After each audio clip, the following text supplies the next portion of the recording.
Today is April the 13th. Today, we read the story of Ruth.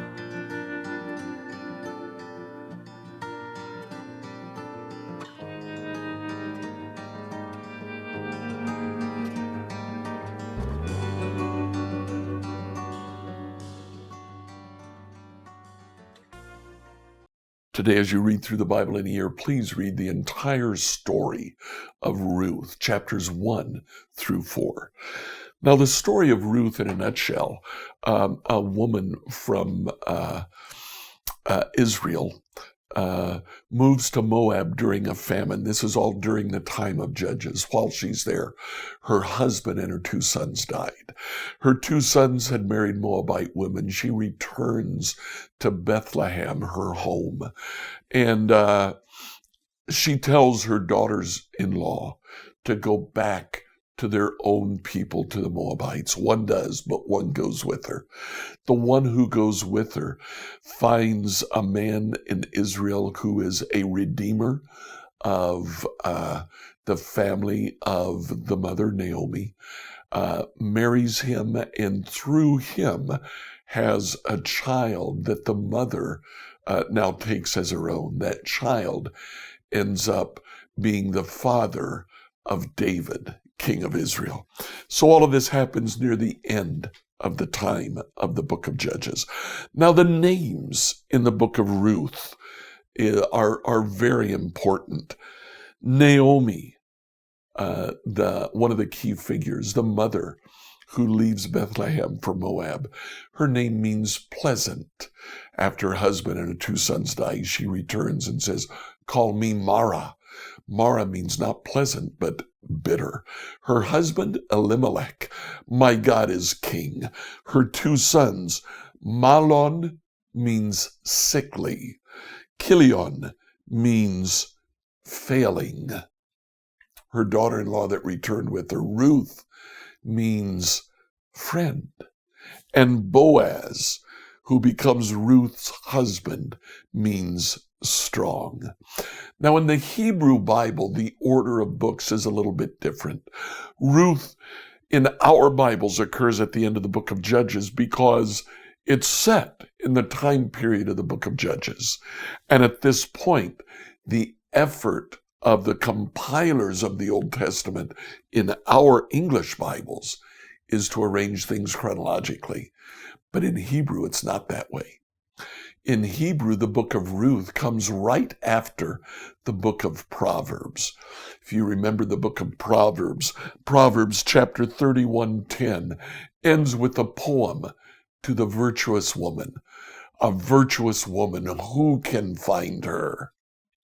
It's very interesting that in Ruth chapter 3, when Ruth approaches Boaz and proposes marriage to him, his response, chapter 3, verse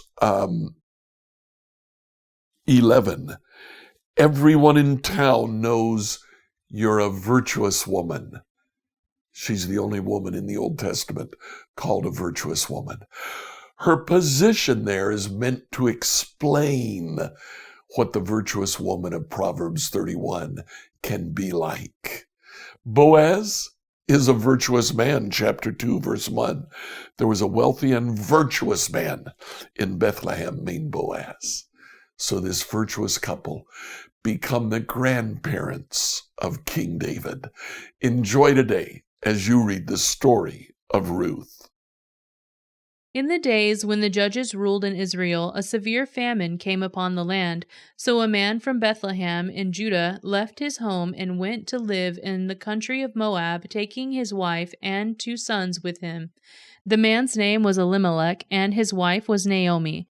Their 2 sons were Mahlon and Kilion. They were Ephrathites from Bethlehem in the land of Judah, and when they reached Moab, they settled there. Then Abimelech died, and Naomi was left with her 2 sons. The 2 sons married Moabite women.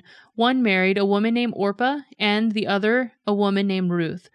But about 10 years later, both Mahlon and Kilion died. This left Naomi alone, without her 2 sons or her husband.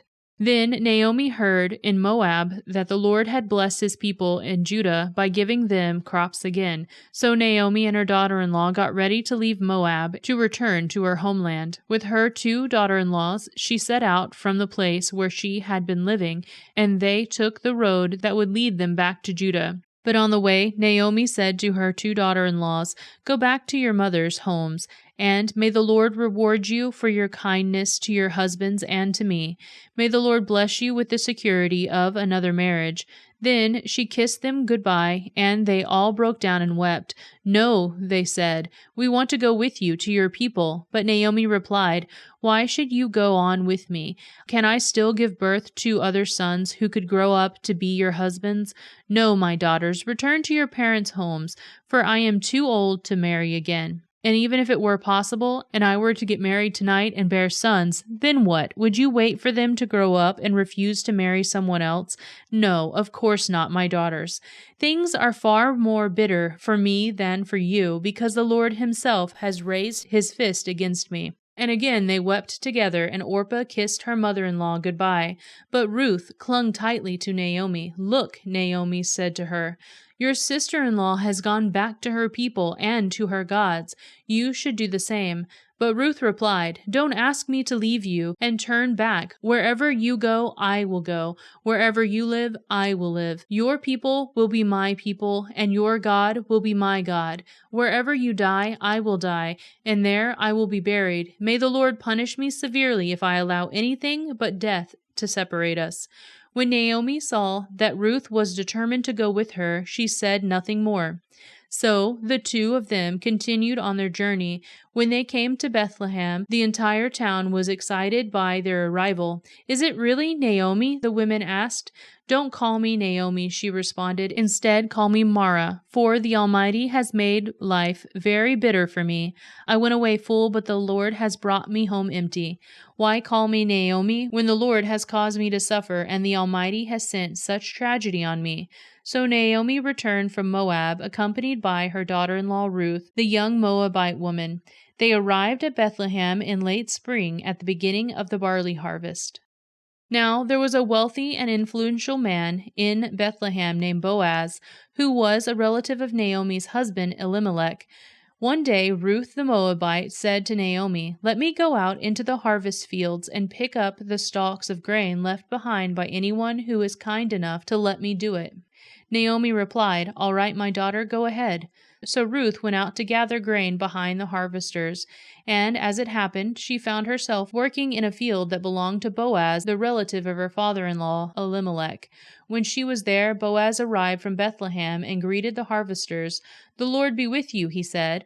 "The Lord bless you," the harvesters replied. Then Boaz asked his foreman, "Who is that young woman over there? Who does she belong to?" And the foreman replied, "She is the young woman from Moab who came back with Naomi. She asked me this morning if she could gather grain behind the harvesters. She has been hard at work ever since, except for a few minutes' rest in the shelter." Boaz went over and said to Ruth, "Listen, my daughter, stay right here with us when you gather grain. Do not go to any other fields. Stay right behind the young women working in my field. See which part of the field they are harvesting, and then follow them. I have warned the young men not to treat you roughly. And when you are thirsty, help yourself to the water they have drawn from the well." Ruth fell at his feet and thanked him warmly. "What have I done to deserve such kindness?" she asked. "I am only a foreigner." "Yes, I know," Boaz replied, "but I also know about everything you have done for your mother-in-law since the death of your husband. I have heard how you left your father and mother and your own land to live here among complete strangers. May the Lord, the God of Israel, under whose wings you have come to take refuge, reward you fully for what you have done. I hope I continue to please you, sir." She replied, "You have comforted me by speaking so kindly to me, even though I am not one of your workers." At mealtime, Boaz called to her, "Come over here and help yourself to some food. You can dip your bread in the sour wine." So she sat with his harvesters, and Boaz gave her some roast grain to eat. She ate all she wanted and still had some left over. When Ruth went back to work again, Boaz ordered his young men, "Let her gather grain right among the sheaves without stopping her." and pull out some heads of barley from the bundles and drop them on purpose for her. Let her pick them up, and don't give her a hard time." So Ruth gathered barley there all day, and when she beat out the grain that evening, it filled an entire basket. She carried it back to town and showed it to her mother-in-law. Ruth also gave her the roasted grain that was left over from her meal. "Where did you gather all this grain today?" Naomi asked. "Where did you work? May the Lord bless the one who helped you." So Ruth told her mother-in-law about the man whose field she had worked. "The man I worked with today is named Boaz. May the Lord bless him," Naomi told her daughter-in-law. "He is showing his kindness to us as well as your dead husband. That man is one of our closest relatives, one of our family redeemers." Then Ruth said, "What's more, Boaz told me to come back and stay with the harvesters until the entire harvest is completed."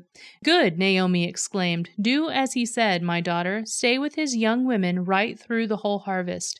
You might be harassed in other fields, but you'll be safe with him." So Ruth worked alongside the women of Boaz's field and gathered grain with them until the end of the barley harvest. Then she continued working with them through the wheat harvest in early summer, and all the while she lived with her mother-in-law. One day Naomi said to Ruth, "My daughter, it is time that I found a permanent home for you, so that you will be provided for. Boaz is a close relative of ours, and he's been very kind by letting you gather grain with his young women. Tonight he will be winnowing barley at the threshing floor. Now do as I tell you and take a bath and put on perfume and dress in your nicest clothes. Then go to the threshing floor, but don't let Boaz see you until he has finished eating and drinking. Be sure to notice where he lies down. Then go and uncover his feet and lie down there. He will tell you what to do." "I will do everything you say," Ruth replied. So she went down to the threshing floor that night and followed the instructions of her mother-in-law. After Boaz had finished eating and drinking and was in good spirits, he lay down at the far end of the pile of grain and went to sleep. Then Ruth came quietly, uncovered his feet, and lay down. Around midnight, Boaz suddenly woke up and turned over. He was surprised to find a woman laying at his feet. "Who are you?" he asked. "I am your servant Ruth," she replied. "Spread the corner of your covering over me, for you are my family redeemer." "The Lord bless you, my daughter," Boaz exclaimed. "You are showing even more family loyalty now than you did before, for you have not gone after a younger man, whether rich or poor. Now don't worry about a thing, my daughter. I will do what is necessary, for everyone in town knows you are a virtuous woman. But while it's true that I am one of your family redeemers, there is another man who is more closely related to you than I am. Stay here tonight, and in the morning I will talk to him. If he is willing to redeem you, very well, let him marry you. But if he is not willing, then as surely as the Lord lives, I will redeem you myself. Now lie down here until morning." So Ruth lay at Boaz's feet until the morning. She got up before it was light enough for people to recognize each other. For Boaz had said, "No one must know that a woman has been here at the threshing floor." Then Boaz said to her, "Bring your cloak and spread it out." He measured 6 scoops of barley into the cloak and placed it on her back. Then he returned to the town. When Ruth went back to her mother-in-law, Naomi asked, "What happened, my daughter?" Ruth told Naomi everything Boaz had done for her, and she added, "He gave me these 6 scoops of barley and said, 'Don't go back to your mother-in-law empty-handed.'" Then Naomi said to her, "Just be patient, my daughter, until we hear what happens. The man won't rest until he has settled things today." Boaz went to the town gate and took a seat there. Just then the family redeemer he had mentioned came by. So Boaz called out to him, "Come over here and sit down, friend. I want to talk to you." So they sat down together. Then Boaz called 10 leaders from the town and asked them to sit as witnesses. And Boaz said to the family redeemer, "You know Naomi, who came back from Moab? She is selling the land that belonged to our relative Elimelech. I thought I should speak to you about it, so that you can redeem it if you wish. If you want the land, then buy it here in the presence of these witnesses, but if you don't want it, let me know right away, because I am next in line to redeem it after you." The man replied, "All right, I'll redeem it." Then Boaz told him, "Of course, your purchase of the land from Naomi also requires that you marry Ruth, the Moabite widow. That way, she can have children who will carry on her husband's name and keep the land in the family." Then I can't redeem it, the family redeemer replied, because this might endanger my own estate. You redeem the land, I cannot do it. Now in those days it was custom in Israel for anyone transferring a right of purchase to remove his sandal and hand it to the other party. This publicly validated the transaction. So the other family redeemer drew off his sandal as he said to Boaz, "You buy the land." Then Boaz said to the elders and the crowd standing around, "You are witnesses that today I have bought from Naomi all the property of Elimelech, Kilion, and Mahlon. And with the land I have acquired Ruth, the Moabite widow of Mahlon, to be my wife. This way she can have a son to carry on the family name of her dead husband, and to inherit the family property here in his hometown. You are all witnesses today." Then the elders and all the people standing in the gate replied, "We are witnesses. May the land make this woman who is coming into your home like Rachel and Leah, from whom all nations of Israel descended. May you prosper in Ephrathah and be famous in Bethlehem. And may the Lord give you descendants by this young woman, who will be like those of our ancestor Perez, the son of Tamar and Judah." So Boaz took Ruth into his home, and she became his wife. When he slept with her, the Lord enabled her to become pregnant, and she gave birth to a son. Then the women of the town said to Naomi, "Praise the Lord, who has now provided a redeemer for your family. May this child be famous in Israel. May he restore your youth and care for you in your old age, for he is the son of your daughter-in-law, who loves you and has been better to you than 7 sons." Naomi took the baby and cuddled him against her breast, and she cared for him as if he were her own. The neighbor women said, "Now at last Naomi has a son again." And they named him Obed. He became the father of Jesse and the grandfather of David. This is the genealogical record of their ancestor Perez. Perez was the father of Hezron. Hezron was the father of Ram. Ram was the father of Amminadab. Amminadab was the father of Nahshon. Nahshon was the father of Solomon. Solomon was the father of Boaz. Boaz was the father of Obed. Obed was the father of Jesse, and Jesse was the father of David. Scripture reading from the New Living Translation by Emily Herrera. If you're looking for a church and you live in the Greenwood, Indiana area, come check out New Hope Church. We're at 5307 West Fairview Road. Our Sunday morning service will begin tomorrow at 10 a.m.